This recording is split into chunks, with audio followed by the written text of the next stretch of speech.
Okay, let's unpack this. Today, we are undertaking, a massive deep dive into one of the most extraordinary surviving pieces of narrative art from the Middle Ages, the Bayeux Tapestry. It's so much more than just a decorative wall hanging. It is the visual, stitched account of the most fundamental shift in English history, the events leading up to the Norman Conquest of 1066. Right, culminating in the single bloody day of the Battle of Hastings. Exactly. And as you, our listener, supplied these incredible sources, our mission is to cut through 9 centuries of interpretation and political spin. We want to understand not only how this miraculous artifact was physically constructed, Right down to the thread count. right down to the thread count, but also whose political perspective it represents, which, spoiler alert, is a massive piece of Norman apologia. A huge piece of propaganda, yes. And crucially, we'll explore why some of its most famous moments, like the death of Harold, remain shrouded in controversy and hidden clues. Given the sheer scale and the miraculous circumstances of its survival, this artifact absolutely demands a deep dive. When people talk about the Bayeux Tapestry, they often picture this huge ancient painting or maybe a coarsely woven wall hanging. Yeah. But we should clarify immediately what it is, technically speaking, because that process tells us a lot about the people who made it. That technical distinction is critical, and it's a great nugget to start with. It's not actually a tapestry. Correct. While it fits the traditional broader definition of a tapestry, a decorative large wall hanging, it is fundamentally an embroidery. And that distinction really matters. It matters a lot because a true tapestry, in the narrower technical sense, has the design woven directly into the cloth during the weaving process. It's known as tapestry weave. So the image is the fabric. Precisely. This piece, however, is worked in crewel, which is a woolly yarn stitched onto an existing plain woven linen ground. The design is applied to the fabric rather than being part of it. Which means the skill set required is entirely different. You're talking about needleworkers, not weavers, performing the task. And when we talk about this tapestry, or let's use the technical term, the embroidery, the scale is almost impossible to picture in modern terms. It truly is an epic undertaking. We are looking at a strip of linen that is nearly 70 meters long. 70 meters. That's about 230 feet, and it's relatively short, only 50 centimeters high, or roughly 20 inches. If you were to unroll it, it would cover the length of a small soccer field sideline. That immediately makes you think about logistics. I mean, where was this thing displayed? How could anyone even view such a vast, continuous narrative? We'll definitely return to the display logistics later, but the simple fact of its existence and its relative completeness is why experts call it a miracle. Right. The conservator, Sylvette Lemonnier, summarized it perfectly. She called it one of the supreme achievements of the Norman Romanesque. And her quote about its survival is so powerful. It is. She noted that its survival, almost intact over 9 centuries, is, and these are her words, little short of miraculous. She points to its exceptional length, the exquisite workmanship, and what she calls the genius of its guiding spirit as what makes it endlessly fascinating. Miraculous is indeed the precise word, because linen and wool are so fragile, and because it survived centuries of war, religious conflict, revolution. It remains the sole surviving example of medieval narrative needlework. And an incredibly rare piece of secular Romanesque art. It is, in essence, a visual textbook for the clothing, armor, ships, and daily life of the late 11th century. And that visual record is what makes it irreplaceable, despite all the political spin. Imagine trying to reconstruct a monumental event like the Norman Conquest with only written records. This embroidery provides this dynamic visual evidence that text just can't capture. It really can't. So we have this massive, fragile, and irreplaceable work. Now we move into the realm of politics. Who paid for this propaganda? And when we talk about who made it, we immediately enter the realm of speculation because the piece itself is unsigned. There are no contemporary documents that explicitly state the commission. Right. No invoice from Odo's embroidery emporium. Not quite. For a long time, the traditional French legend held sway that it was commissioned by William the Conqueror's wife, Queen Matilda, and her ladies-in-waiting. It's still often affectionately known in France as La Tapisserie de la Reine Mathilde. That narrative fits a very romantic ideal, doesn't it? Yeah. The dutiful queen stitching her husband's victory. But modern scholarship points toward a figure with a much more direct political and financial motivation. Absolutely. Scholarly consensus now strongly favors Bishop Odo of Bayeux, who was William's maternal half-brother.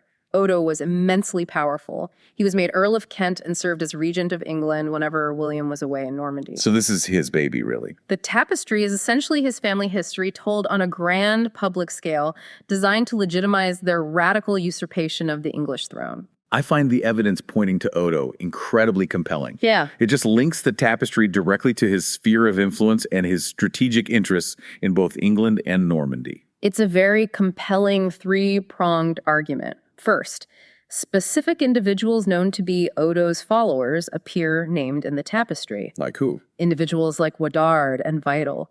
And we find these same names listed in the Domesday Book as Odo's tenants or servants.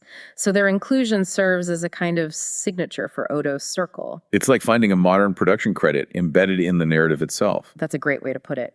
The second point is geographical. The artifact was preserved for centuries in Bayeux Cathedral. Which Odo built. Odo built that very cathedral. It was his masterpiece in Normandy. And third is the timing. It was likely commissioned in the 1070s and potentially completed by 1077 for the cathedral's dedication. Imagine the scene. William, Matilda, their sons, all the Norman elite gathered for the cathedral's consecration. And there, wrapping around the nave, is this massive, brand new visual justification for their power. The ultimate statement piece. It really was. Here is the magnificent historical irony, though. Even if Odo, the Norman politician and bishop, commissioned the design and bankrolled the whole operation, the actual physical labor, the stitching itself, was almost certainly done in England. By Anglo-Saxon artists. The conquered stitching the conqueror's triumph.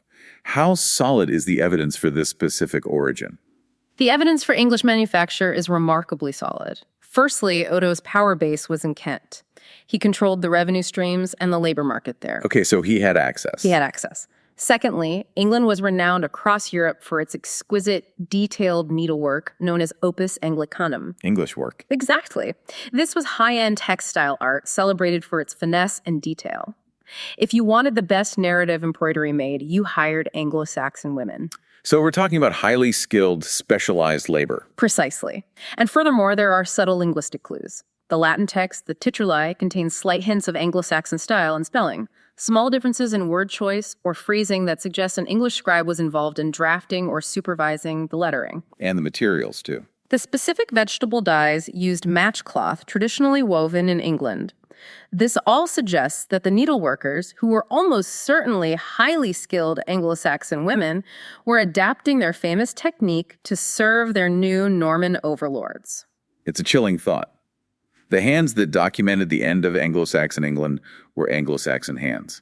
This leads us to the distinction between the physical workers and the guiding spirit, the political designer responsible for the narrative sequence and the Norman argument. That political architect, the person who storyboarded the betrayal and the victory, is a source of competing theories. Howard B. Clark, an eminent historian, proposed that the designer was Scotland, the abbot of St. Augustine's Abbey in Canterbury. And this theory is very strong because Scotland had all the right connections. He did. Canterbury seems to be the logical intellectual center for such a project, given its location in Odo's earldom. Scotland had connections to those key figures we mentioned, like Woodard and Vidal, and crucially, he also had experience in illumination, the artistic tradition of illustrating manuscripts at Mont Saint-Michel. This background fits perfectly with designing a massive piece of sequential art. Because this embroidery is essentially illumination on linen. That link to manuscript illumination, the graphic design of the era, makes perfect sense for dictating a clear, continuous visual narrative. But the scholarly debate is rich. Christine Grange, for instance, has argued instead for Lanfranc, the powerful and brilliant Archbishop of Canterbury from 1070 to 1089. Another giant of the era. A huge figure. Lanfranc was William's chief ecclesiastical advisor and a powerful legitimizing force after the conquest.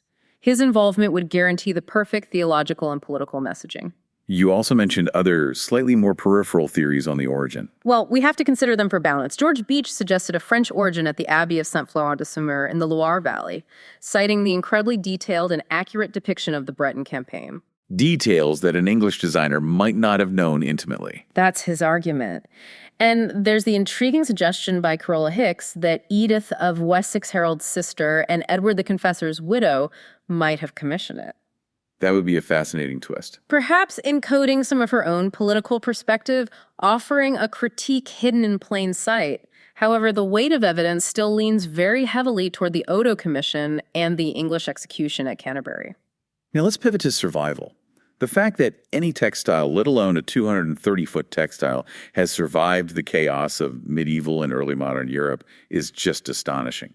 Walk us through the history of its escapes. It's truly a history of close calls. The earliest reliable written reference we have is from a 1476 inventory of Bayeux Cathedral, which confirms it was displayed and well cared for. But then you get into the religious turmoil. It survived the sack of Bayeux by the Huguenots in 1562. Who destroyed countless sacred artwork. They did.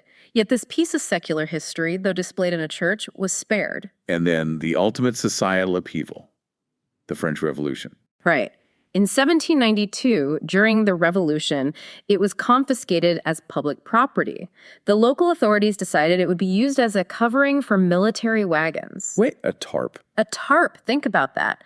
9 centuries of irreplaceable history reduced to a damp, dirty tarpaulin to protect cannons or grain sacks. That is horrifying. Who saved it? It was a local lawyer and commissar named Lambert Léonard Laforestier. He was a revolutionary official, but also an antiquarian. He convinced the officials that the tapestry was needed for a public exhibit and then essentially hid it away until the intense period of the Reign of Terror passed. A true hero of historical preservation. Absolutely.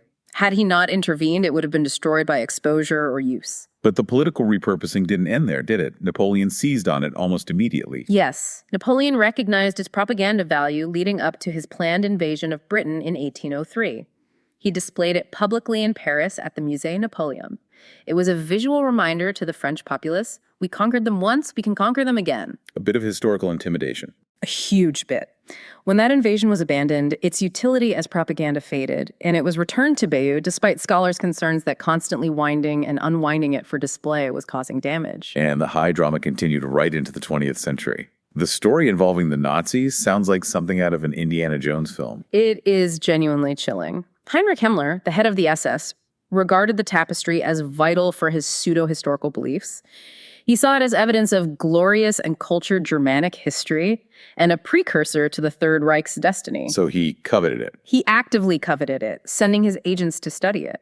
In June 1944, as the Allies were closing in, the Gestapo seized it and transported it to the Louvre in Paris, ostensibly for safekeeping, but really to prevent Allied access. But the worst was yet to come. Exactly. In the chaotic days of August 1944, just before the Wehrmacht withdrew from Paris, Himmler sent an intercepted, frantic order for the tapestry's immediate removal to Berlin.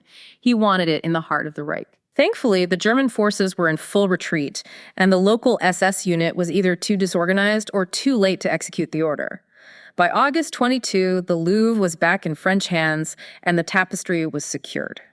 It was an astonishingly narrow escape from becoming a trophy of a destructive ideology. That near miss just underscores how globally significant this artifact is. A priceless document now rightly admitted to the UNESCO Memory of the World International Register in 2007. As it should be. Let's now delve into the mechanics of the stitching, because the construction itself is a testament to the sophistication and skill of the Anglo-Saxon needleworkers and the materials available in the 11th century. Absolutely. We know it's wool on linen. They primarily employed 2 key stitching methods to achieve both definition and color fill. So what were they? For all the lettering, the Latin catuli, and for outlining every single figure, they used the outline stitch or stem stitch. This provides the necessary linear precision. It's the pen of the operation. A very good way to think of it. And for filling in the color, they used a much more complex method. All right, this is called couching. Yes. To color and fill those figures, they relied on 2 related techniques: couching or laid work. This is the method that truly defines the tapestry's texture. Instead of using a regular satin stitch, which would consume an enormous amount of wool thread on the back, they laid long, continuous strands of colored wool across the surface of the linen. And then tacked them down. Exactly. These laid yarns were then secured in place with small, discrete stitches of the same or a contrasting color. So couching is essentially a way of maximizing the visual impact of the expensive wool while minimizing its use. It sounds very efficient. Precisely. It's an incredibly economical and clever method for creating a uniform color field over a large area, making the wool lay flat and smooth while reducing the strain on the fragile linen backing. It's a signature of the skilled opus Anglicanum tradition. And the whole thing is comprised of 9 separate linen cannels that were stitched together. This suggests enormous challenges in maintaining flow and continuity. It was a monumental project management task. The panels were sewn together after the embroidery was completed, and the joins were disguised with subsequent stitching. Interestingly, if you study the piece closely, you can actually see the learning curve of the artists. Tell us about that. Where do we see the evidence of early mistakes? Well, the first join, which is near the beginning of scene 14, is quite awkward. The decorative borders don't line up perfectly. There's a slight misalignment in the pattern. A noticeable flaw. It is, and it suggests they were still figuring out how to manage the continuity between the physical strips. But the technique improved significantly over the course of the project. Later joins are practically invisible, which demonstrates the rapid refinement of their process. That's a fascinating insight into medieval production. Yeah. It wasn't some factory process. It was an artistic collaboration with real-time process improvement. What about the color palette used across these 9 sections? The palette is striking for the period, dominated by just 6 main colors, primarily from vegetable dyes: terracotta or russet, a distinctive blue-green dull gold, which is a kind of mustard yellow, olive green, and blue. Probably from woad. Derived from woad, yes. There are also smaller amounts of dark blue or black and a sage green. It gives the piece its distinct, muted, and powerful visual coherence. Now let's consider the visual structure.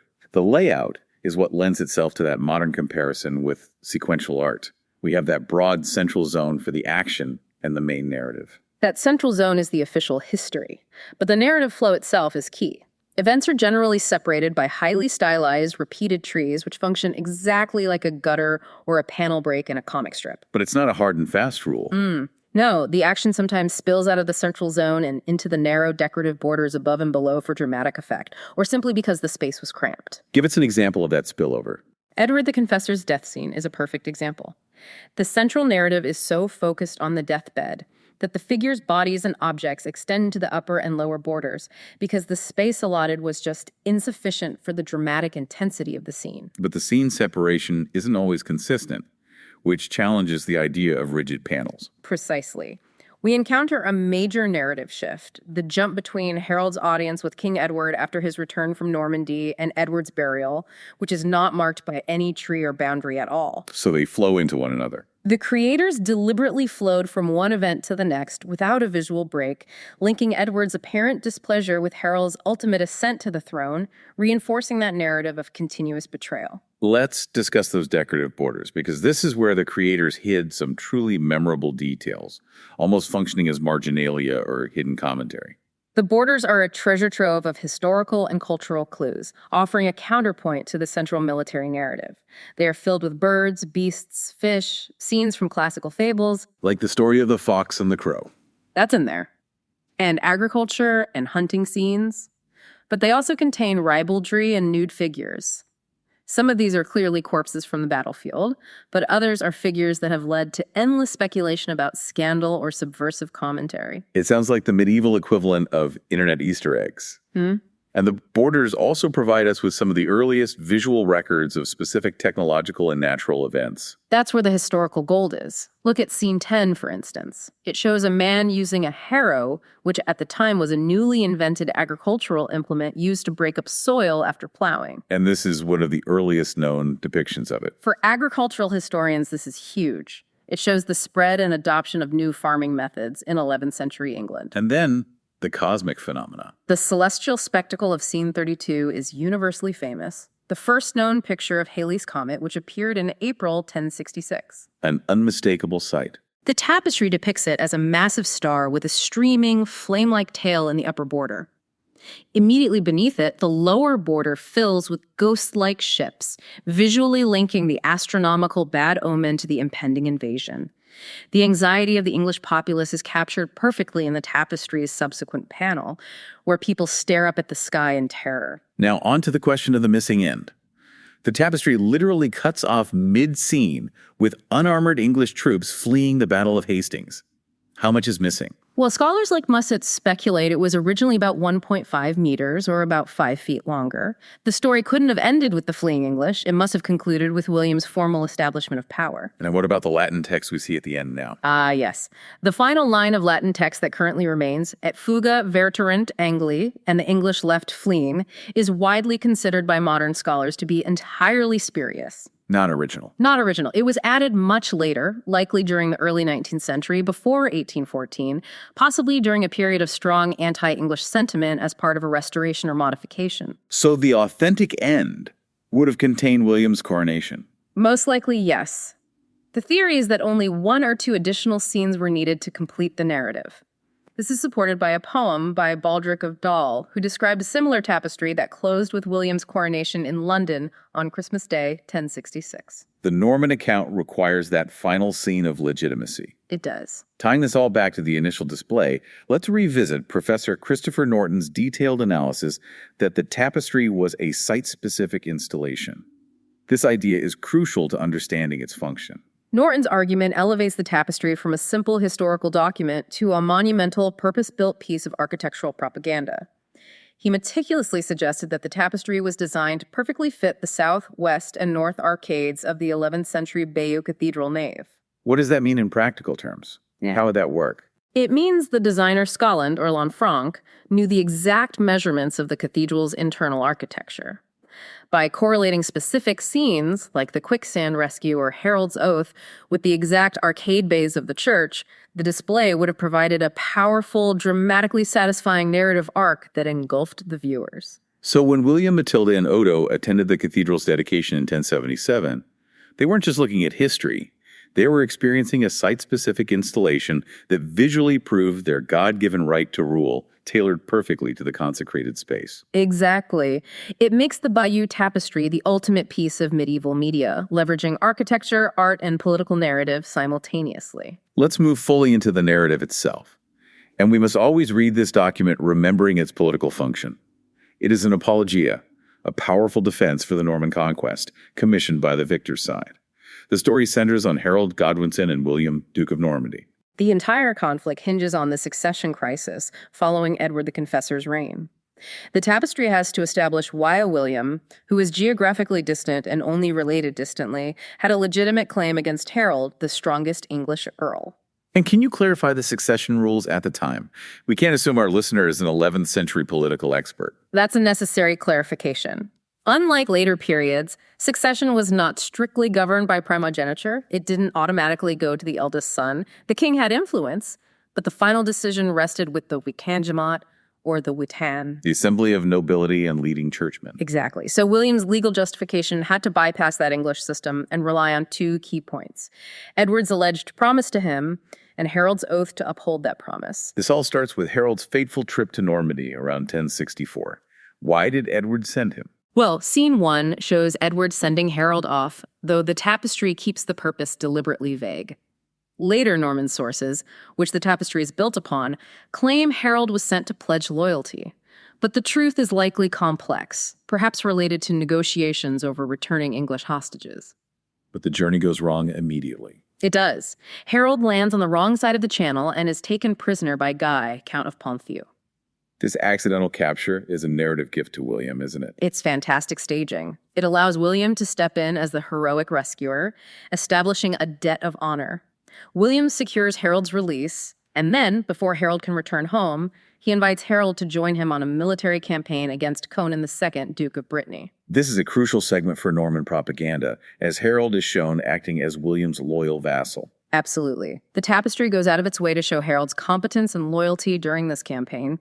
There's a specific, detailed anecdote where Harold saves 2 Norman soldiers mired in quicksand near Mont Saint-Michel, pulling them to safety, emphasizing his military reliability. And willingness to act bravely on William's behalf before the alleged treachery to come.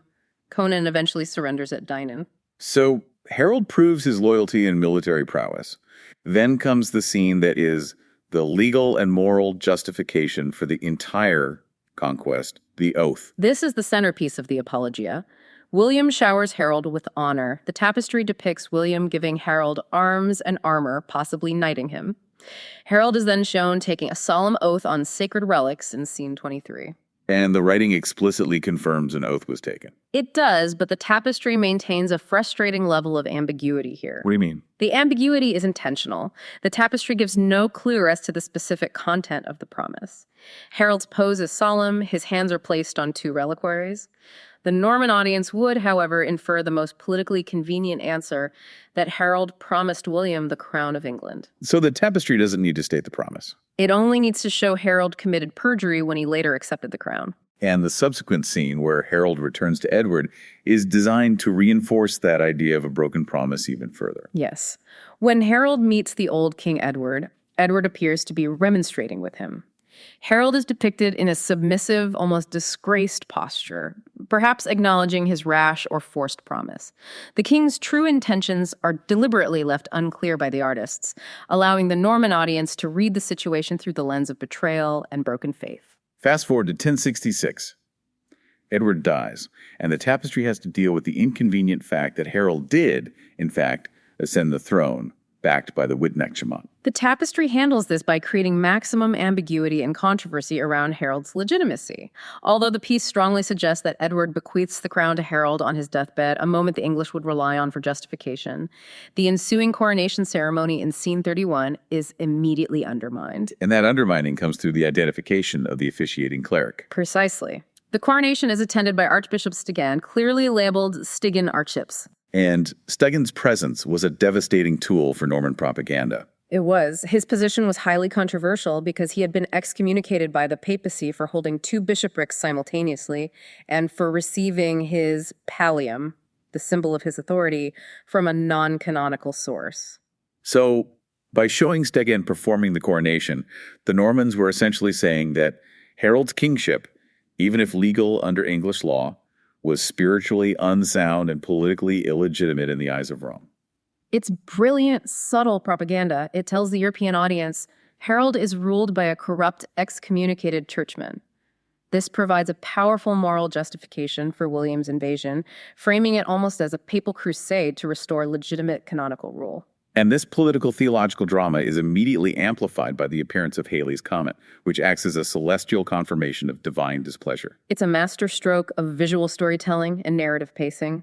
The comet appears a massive star with a streaming tail, universally viewed across Europe as a dreadful omen signaling the fall of kingdoms. And the tapestry doesn't linger. No, the lower border immediately fills with ghost-like ships, visually linking the bad omen to the impending invasion fleet, signaling to the viewer that Harold's reign is doomed. News of the coronation reaches Normandy, and William prepares his fleet. And we see Bishop Odo continuing to take center stage. In the scenes depicting fleet preparation, William is ordering the overall operation, but Odo, the likely commissioner, is the one explicitly shown issuing the instructions for the ship's construction. He's shown supervising the laborers. So he's not just the money, he's the project manager. It's yet another moment reinforcing Odo's central, proactive role in the conquest, placing him at the operational heart of the invasion. The invaders land unopposed, set up camp, and begin to forage for supplies.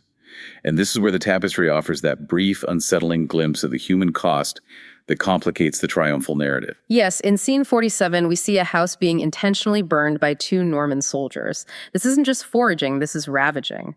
The most disturbing element is that beneath this violence in the lower border, a woman stands with a small, naked boy, pleading for humanity. Rendered on a smaller, more vulnerable scale. Exactly. It's an instance of humanizing the defeated, perhaps a moment of sympathy from the Anglo-Saxon stitchers creaking into the official narrative. That is the interpretation favored by many scholars. It's a powerful, unsettling moment of realism within what is otherwise a triumphant account of military efficiency. The Normans build their moat and Bailey Castle at Hastings, and then comes the Great Battle on October 14th, 1066. The Battle of Hastings is a masterclass in visual military history. It provides an invaluable visual record of 11th century tactics. The English fight entirely on foot, relying heavily on the impenetrable shield wall formation, using axes and spears. The Normans attack primarily from horseback. And the tapestry meticulously documents the loss of English leadership, marking the named fallen Leofwine Wine and Gurth, Harold's brothers who were killed fighting bravely. And once again, Bishop Odo plays an active, non-spiritual role in the chaos. His depiction in Scene 54 is crucial. He is shown brandishing his baton or mace. Not a sword. Not a sword. As a cleric, Odo was strictly forbidden by canonical law from shedding blood. The mace, a bludgeoning weapon, allowed him to be militarily effective, rallying the Norman troops and directing forces without violating his sacred vows. He is shown leading, not praying, demonstrating his full commitment to the victory. And William himself has to prove he's still alive at one point. Yes, the Norman charge begins to falter when a rumor spreads that William is dead. The tapestry shows William dramatically raising his helmet to show his face, reassuring his wavering knights that he is still alive and ready to fight. And the final scenes just show carnage. Dismembered corpses litter the ground, ending the remaining tapestry with the English flight. We must now tackle a question that has spawned countless books and endless historical debate: the death of Harold II. The iconic image ingrained in popular culture is Harold struck in the eye with an arrow. But the image itself is ambiguous, and the inscription above the figures complicates the picture rather than clarifies it. Right.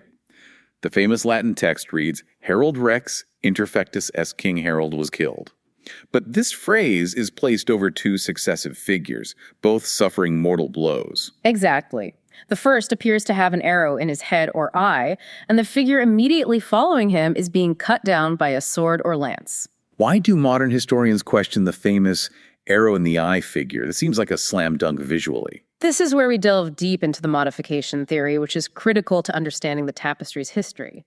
Some historians argue convincingly that the arrow is actually a later 18th or 19th century addition inserted during a restoration. What evidence supports the claim that the arrow is not original? The primary evidence comes from early documentation of the tapestry, specifically the meticulous engravings made by Antoine Benoit and published by Bernard de Montfaucon in 1729 and 30. So pre-restoration images. Exactly. These images show the figure, who is often identified as Harold, with a spear or lance in its place, not an arrow.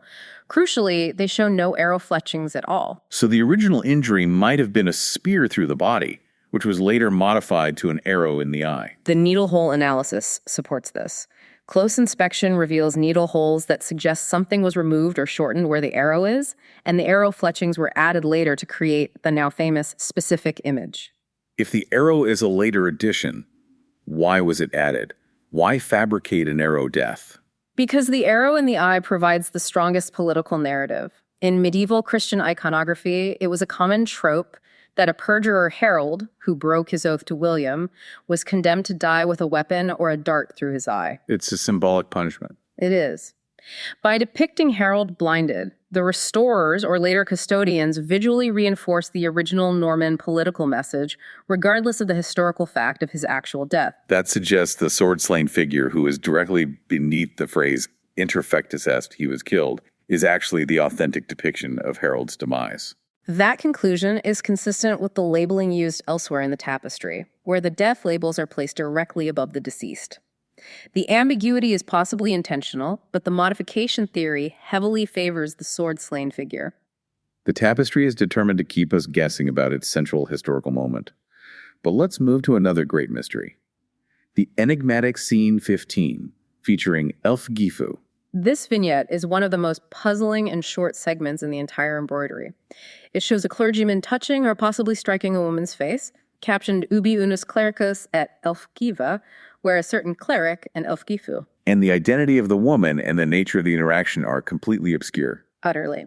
The use of the specific Anglo-Saxon spelling, A, suggests the designer had local knowledge of English traditions, right? Absolutely.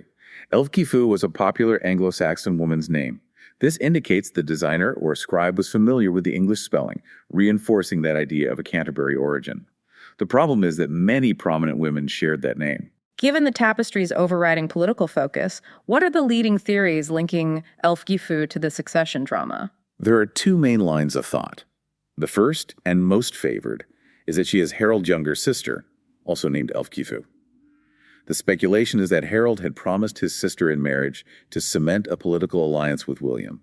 A common move in high politics. It was. If that alliance fell through, possibly because she died around 1066, it would contribute further to the perception of Harold's broken promises and political unreliability, further justifying the invasion. And the second theory ties it to an earlier, massive royal scandal. Yes. The second theory suggests the scene is designed to remind contemporary viewers of a past scandal involving a different Elfgifu, Elfgifu of Northampton, who was Cutnut the Great's wife. That scandal revolved around complex maneuvers for succession involving her son and Emma of Normandy, Edward the Confessor's mother. So it's a kind of a historical dog whistle. In this reading, it serves as a reminder that the English royal house had a history of instability and corruption, further justifying William's intervention as a cleansing force. Regardless of the specific identity, the scene alludes to controversy and sexual scandal. And that scandal theory is heightened by the strange border detail below this very scene. The detail often censored in modern reproductions. The famous ribaldry. Below the Elfgifu scene, two naked male figures appear, one of whom is squatting and openly displaying his genitalia. The figure's posture seems to mimic or mirror the position of the cleric above. So it's not subtle. It is crude, surprising, and visually links the upper narrative of the cleric and woman to an act of potential shame or exposure in the lower margin. It's a phenomenal example of the borders being used for non-official, possibly subversive commentary. Which forces us to question the entire narrative. If we look at the tapestry as a whole, despite its clear Norman bias, it is crucial to recognize it does not entirely belittle the defeated. That's a huge point. If this was pure propaganda, wouldn't the English be depicted as cowards? But they are not. Harold is shown as brave, and his soldiers fight fiercely behind a resolute shield wall. And despite the political distortions like promoting the Stigand coronation, the tapestry offers an invaluable visual record of medieval life. For instance, it shows the lack of established hereditary coats of arms. Shields are used, but they have simple geometric designs, Confirming that the complex, recognizable heraldic system we know today wouldn't become standard until the middle of the 12th century.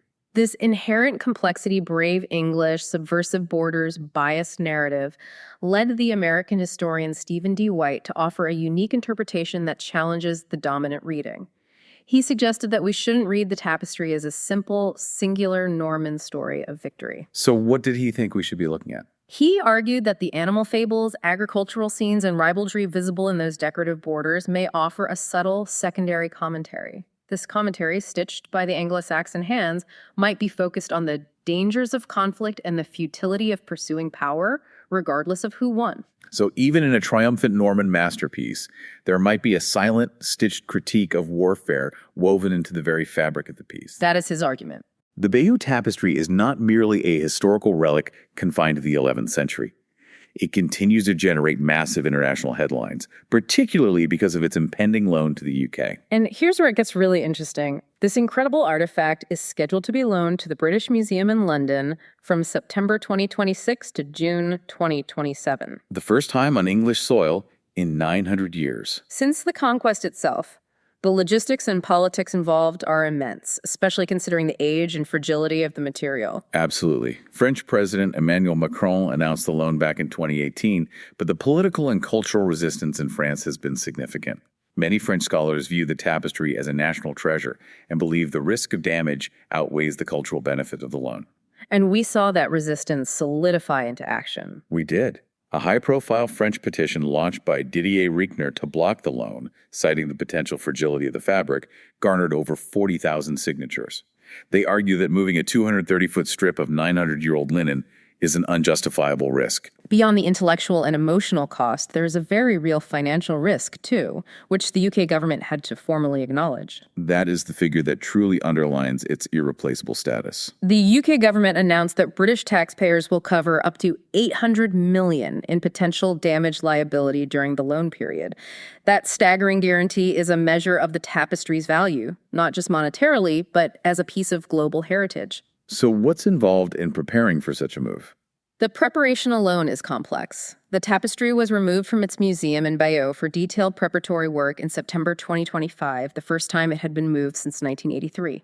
This includes meticulous photography, conservation checks, and securing specialized transport and climate-controlled display cases. It is a massive diplomatic and conservation operation. Proving that the story of 1066 is still very much a living political subject. And because the original is so recognizable and so revered, its style has spawned numerous replicas and artistic continuations across the globe. The most famous replica is the magnificent Victorian version, completed by Elizabeth Wardle and 37 other women in 1886.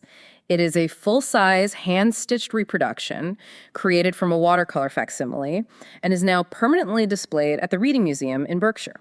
I find the Victorian replica fascinating because it is a piece of historical interpretation in itself, revealing the changing moral standards of the 19th century through censorship. It's a perfect case study in bowdlerization. The drawing the Victorian women worked from had already been sanitized. So the famous naked figure in the original's border, the squatting figure below the Elf-Cafucine, was discreetly given a brief garment, a kind of loincloth, in the Victorian copy. To ensure it met contemporary standards of decency. Exactly.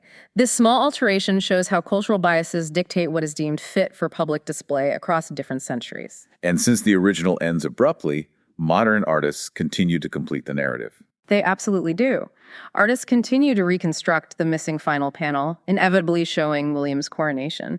Jan Messent created a notable reconstruction in 1997. More recently, in 2013, residents of Alderney, a Channel island, finished their own continuation panels. It's an ongoing process of history interpretation. And we also see full-scale replicas stitched by enthusiasts, like the monumental ongoing effort by Mia Hansen in Sweden. This leads us to its massive pop culture influence. It's impossible to talk about the Bayeux Tapestry without noting its status as an early blueprint for sequential narrative. It is constantly cited as a proto-comic strip. Yes. Scott McCloud, in his seminal work, Understanding Comics, uses a tapestry as a prime example of early sequential art, demonstrating how information flows across panels, separated by those stylistic trees, to create a continuous, time-based story. The British comic book artist Brian Talbot even called it the first known British comic strip. And its distinctive stylized Romanesque art has made it a perfect medium for political satire and cartoons throughout the centuries. The style is instantly adaptable to any political event. We see it with John Hassel's satirical pastiche, Berlin Tapestry from 1915, chronicling the German invasion of Belgium. And in 1944, Ray Irvin used the style for a powerful New Yorker cover marking D-Day. Later, George Gale used a famous pastiche in the Times to chronicle Britain's entry into the EEC in 1973. It's the visual language of high-stakes historical transition. And its influence is everywhere, from film to video games. We see modern artistic projects directly inspired by its format, like the Overlord embroidery commemorating D-Day.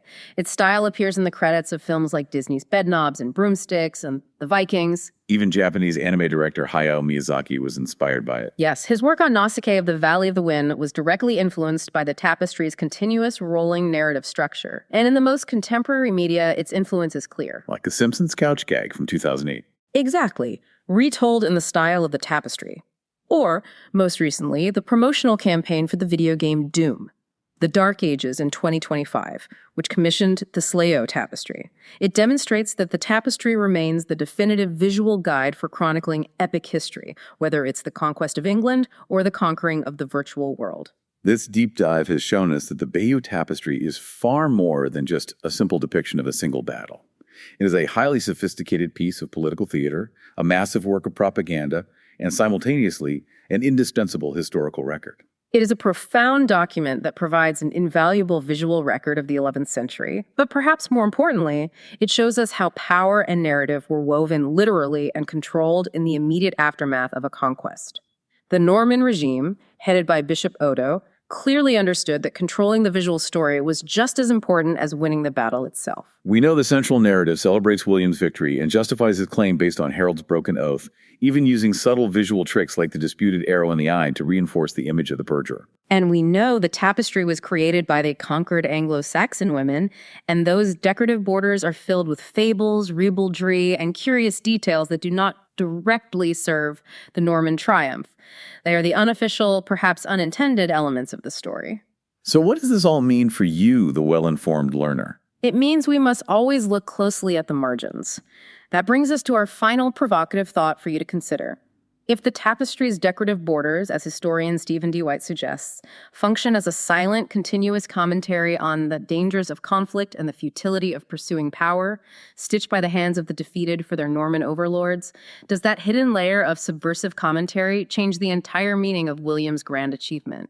Does the Bayeux Tapestry ultimately celebrate the Norman triumph, or does it whisper a quiet 900-year-old critique of the violence that enabled it?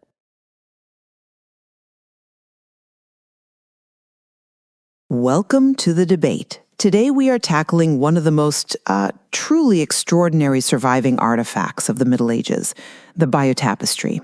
This 11th century embroidered cloth, it's nearly 70 meters long, and it's a singular visual narrative detailing the events leading up to and culminating in the Norman Conquest of England in 1066. I mean, it's an unparalleled source, but it immediately raises a profound question of historical interpretation. Is this tapestry simply a piece of political justification, an unambiguous apologia crafted for the conquering Normans? And that really is the core issue, isn't it? I believe that viewing it as simple, one-sided propaganda is, well, it's just insufficient to capture its complexity. While its function as a victory statement for William the Conqueror is clear, the origins of the work and the internal narrative details, they suggest we are looking at a much more nuanced account. A dialogue, if you will, rather than a decree. I'm going to argue that the tapestry's context, its patronage, and its central message overwhelmingly confirm its role as meticulous Norman political propaganda, designed primarily to legitimize William's violent seizure of the English throne by framing Harold Godwinson as an oathbreaker. And I'll be arguing that, despite its Norman patronage, the tapestry incorporates significant ambiguities and tangible evidence of its Anglo-Saxon design and execution, all of which complicates the interpretation and offers a more balanced, perhaps even subtly resistant account of the conquest. Okay, so let's establish the foundational evidence for the Norman agenda. The tapestry was almost certainly commissioned by Bishop Odo of Bayeux, who was William the Conqueror's maternal half-brother and one of the most powerful men in the new regime. After the conquest, Odo became the Earl of Kent, which gave him both the motive and, the means. Scholars widely agree it was likely made for display at the dedication of Bayeux Cathedral around 1077. So its existence, its timeline, its audience, they are all deeply rooted in the success and glorification of the Norman ruling elite. Mm-hmm. The narrative itself is entirely structured to justify William's invasion. The central conflict revolves around Harold Godwinson's behavior during his trip to Normandy. We see the sequence where Harold is shown taking a solemn oath on sacred relics. That sequence is the linchpin. It establishes Harold's subsequent moral crime. From the Norman viewpoint, the entire invasion is rendered necessary and moral precisely because Harold is defined as a perjurer. This legal and moral justification is paramount. And on top of that, the tapestry deliberately attempts to tear down Harold's legitimacy as king when it frames his coronation as being attended by Stigand, the Archbishop of Canterbury. Stigand was considered uncanonical and had been excommunicated by the papacy. Norman chroniclers relied heavily on this detail to discredit Harold's kingship, making this specific inclusion a vital piece of the propaganda puzzle. Right. And that's a compelling argument based on patronage. I see that. But I have to push back on this idea that patronage equals, total control over content and interpretation. The political message, I would argue, is filtered through non-Norman hands. While Odo certainly paid for it, which indicates a Norman patronage, the physical work was almost certainly designed and constructed in England by Anglo-Saxon artists. And this is critical, because this type of textile art, known across Europe as opus Anglicanum or English work, was incredibly high status and renowned for its complexity and skill. The designers, the stitchers, the suppliers of the linen and dyes were English. This suggests that the final execution and the artistic choices were driven by individuals with inherent ties to the defeated side, specifically in Kent, which was Odo's new domain. And despite the obvious political purpose, the designers included critical ambiguities that resist the simplicity of pure propaganda. The tapestry is deliberately hazy about several foundational details. It doesn't explicitly state the purpose of Harold's initial mission to Normandy. It only shows Edward the Confessor sending him.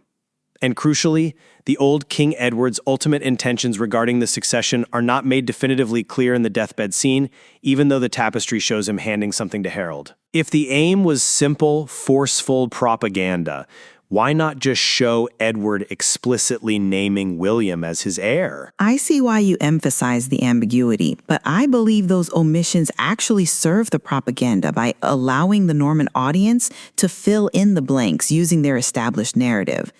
But let's step back from the politics for a moment and address your point about the characterization. You mentioned that the tapestry shows intellectual charity. How do you square that with the clear political objective? Well, it's visible in the humanism of the depiction. Harold and his English soldiers are not belittled, which is what one expects from simple triumphalist art. They're shown fighting fiercely, defending their shield wall with organization. And even in defeat, they exhibit competence. We see William himself raising his helmet to reassure his knights during the Battle of Hastings. This is not pure caricature of a defeated enemy. It's a depiction of a worthy adversary. And what's more, we have to look at the decorative borders. They are rich with fables, animals, and some quite bawdy, ribald nude figures. Scholars have argued that these marginalia offer a subtle, encoded commentary on the dangers of conflict and the futility of pursuing power. If this piece is solely Norman apologia, why include cryptic, sometimes subversive moral reflections that transcend the specific political victory of 1066? It suggests the audience was expected to appreciate layers of meaning beyond just simple political adherence. That brings us directly to our first key point of contention then, the interpretation of the climax, Harold's death. The traditional, long-held reading of scene 57, the figure struck in the eye with an arrow, is arguably the pinnacle of the Norman propaganda effort. The visual rhetoric demanded a death that symbolized divine retribution for his betrayal. Medieval iconography often dictated that a perjurer must die with a weapon through the eye, a direct punishment for his visual transgression of the sacred oath. That connection, Harold's oath broken and Harold's eye struck, well, it justifies the entire invasion narrative. I'm sorry, but I just don't buy that the arrow constitutes definitive evidence of propaganda, because the visual evidence for that specific detail is fundamentally unsettled. We are dealing with needlework that is nearly 1,000 years old, and it has been altered. If we look at the reliable early sources, like Benoit's detailed 1729 engraving, it shows a spear or a lance in the eye, not a fletched arrow.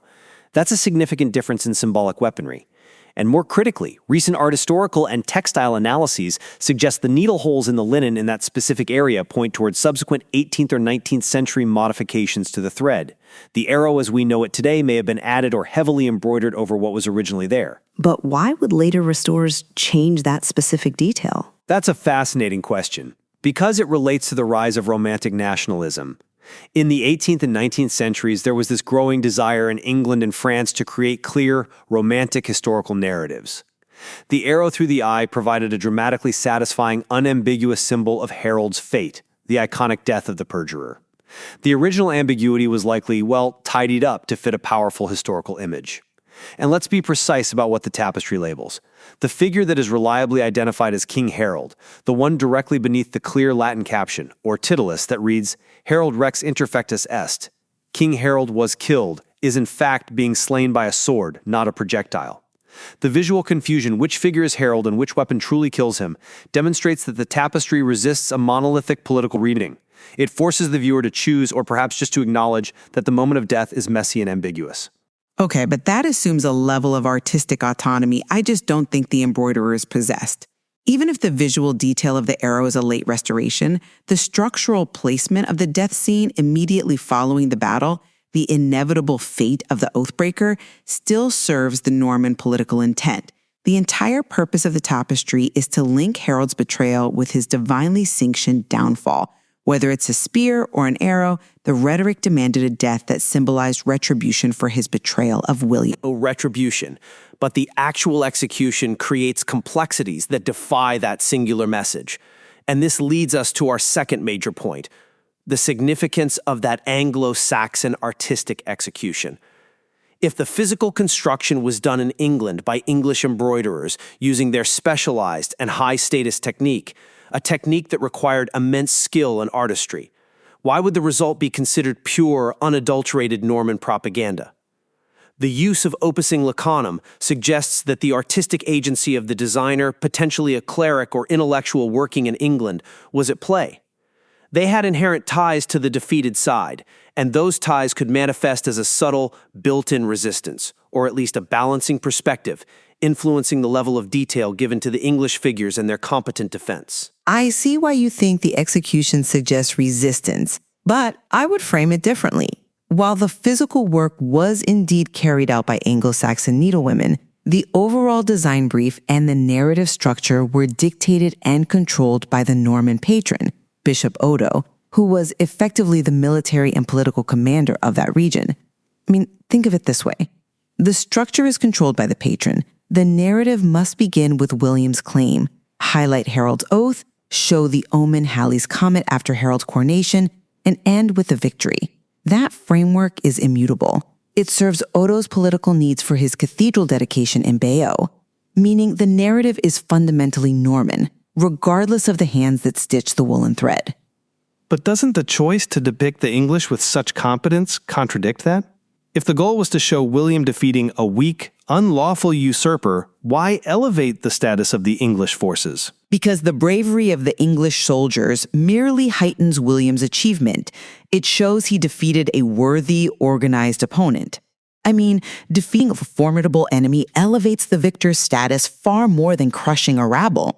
The scene where William raises his helmet, assuring his troops he is alive, shows his own bravery and leadership in the face of strong opposition. So the heroic portrayal of the English is paradoxically a device to inflate William's victory, not to undermine it. That's a very pragmatic reading, but I think it strips the tapestry of its intellectual character. This brings us to point 3, the role of narrative omissions and, well, true ambiguity. If the goal was singular, overt justification, why are there significant, puzzling scenes that don't directly serve William's political aims at all? I still maintain that narrative ambiguity suggests convenience, not subversion. Let's look again at the omissions, not detailing the precise purpose of Harold's initial trip, or not making Edward's clear intent on his deathbed explicit. These omissions actually serve the Norman justification by allowing Norman viewers to easily fill in the blanks using their established, dominant political narrative. The herald promised William the throne. The tapestry strategically uses symbols, like the previously mentioned Halley's comet, which was widely viewed as a terrible omen, and it's placed immediately after Harold's coronation, solidifying the Norman view that Harold's reign was illegitimate from the start, cursed by fate. The narrative chooses details that reinforce William's destiny. Complexity often requires multiple perspectives to fully appreciate it, though. If the work was purely a straightforward political document, why include the cryptic, unresolved scene of Ubi Unus Clericus et Elfgeva? The puzzling scene involving the cleric and Elfgeva. This is a baffling inclusion. The image shows a clergyman touching or possibly striking a woman's face, with ambiguous nude figures squatting below in the border. It's a moment of potentially inappropriate or scandalous interaction, entirely unrelated to the 1066 invasion. Scholars have speculated that this refers to a past scandal involving Canute's wives or Harold's sister, but its inclusion is a diversion. It's an intellectual riddle for a learned audience. It shows the tapestry operates not just as simple history, but as a rich, perhaps deliberately confusing intellectual artifact for people who appreciate satire and complex textual references. Look, the presence of one cryptic side scene does not override the overarching political framework. Every panel from the beginning showing Edward sending Harold through the oath, the coronation, and the battle inexorably drives toward William's justified victory over the perjurer Harold. The main plot is a clear political argument. The border images and secondary scenes might be entertaining or complex, but they remain marginal to the central narrative of legitimization. But the margins in medieval art are often precisely where the commentary, the wit, and the subtle resistance reside. The Bayeux Tapestry is an extraordinary example of a creator working within the strict demands of a Norman patron who utilized Anglo-Saxon artistic traditions and intellectual latitude to create something multi-layered. They delivered the necessary political narrative, yes, but they also infused it with visual contradictions, humanizing details, and secondary commentary that prevents it from being a mere one-dimensional endorsement of the Norman regime. We certainly agree on its extraordinary nature. My core position, though, remains that the tapestry's commissioning by Bishop Odo, its central focus on Harold's broken oath, the strategic inclusion of Stigand to undermine Harold's coronation, and the structure that dictates Harold's inevitable death as divine punishment all overwhelmingly confirm its primary function. It is a highly sophisticated, extended political justification, an apologia, designed to validate William's seizure of the English crown and ensure the survival of his new regime. And the best ideas emerge from rigorous challenge, and the tapestry is a challenge to any fixed narrative. The physical creation by renowned Anglo-Saxon artists, the narrative's acknowledged ambiguities regarding succession and Harold's precise death, and the respectful, competent depiction of the English forces, all of it means the tapestry transcends simple propaganda. It stands as a unique historical and artistic achievement that allows for multiple, complex readings, leaving the ultimate moral judgment, was William justified, open to the viewer rather than dictated by the patron. And that dynamic tension between the patron's clear political intent and the executioner's artistic license is precisely why we are still debating its core meaning nearly 1,000 years later. Indeed. The debate over the Bayeux Tapestry's true intent, whether it is an unchallenged Norman victory banner or a complex narrative containing the subtle voices of the vanquished, reminds us that even the most famous historical artifacts present us not with fixed history, but with a dynamic dialogue about power, perspective, and the enduring nature of art.